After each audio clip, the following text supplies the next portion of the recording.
প্রিয়া, তোমার ভালোবাসা পাওয়ার জন্য তোমাকে অনেক বিরক্ত করি। অনেক বিরক্ত করার পর আসলে নিজেকে বড্ড করুণ মনে হচ্ছে। আসলে তোমাকে আমি রাগাতে চাই না, তো তোমাকে রাগানোর কোনো আমার উদ্দেশ্য নয়। তবে আমি চেয়েছিলাম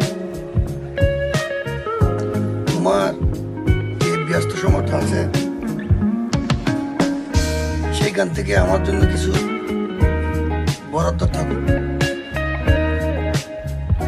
যেমন একটা মেসেজ, একটা কল, বা কিছু মুচকি হাসি।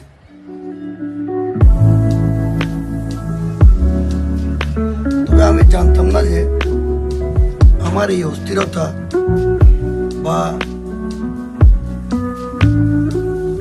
আমার এই তীব্র আবেগ তোমার কাছে মানে বিরক্তর কারণ হবে। তো আসলে আমি তোমার কাছ থেকে মায়া এবং শান্তি খুঁজতে গিয়ে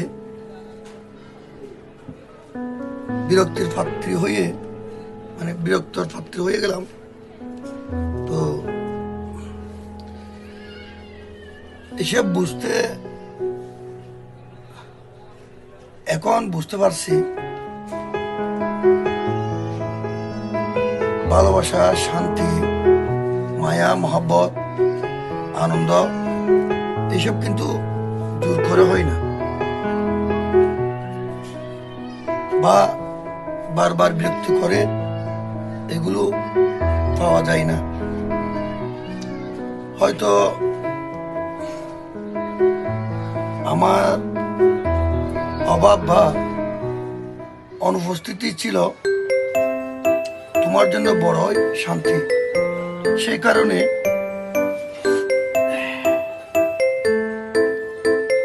চিন্তা করলাম, অত হিসাব করে দেখলাম তোমাকে আজ থেকে আমি বিরক্ত করব না। আমার সব আবদার, ভালোবাসা তালাবদ্ধ করে রাখলাম। আমি তোমাকে বিরক্ত করে তো আমি তোমাকে হারাতে চাই না। আমার নীরবতাটাই হবে তোমার জন্য শান্তি, বা আমার নীরবতা দিয়ে তোমাকে আমি আমার কাছ থেকে মুক্তি দিলাম। যাই হোক, তুমি যেখানে থাকবে সেখানে ভালো থাকবে, আর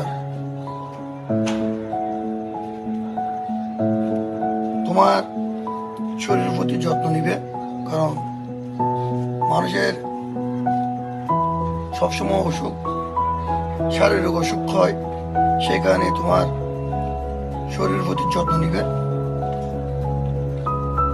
তুমি ওইটা ভুলে যেও না, তোমাকে আমি ভালোবাসবো না, তোমাকে আমি মৃত্যুর আগ পর্যন্ত ভালোবেসে যাব।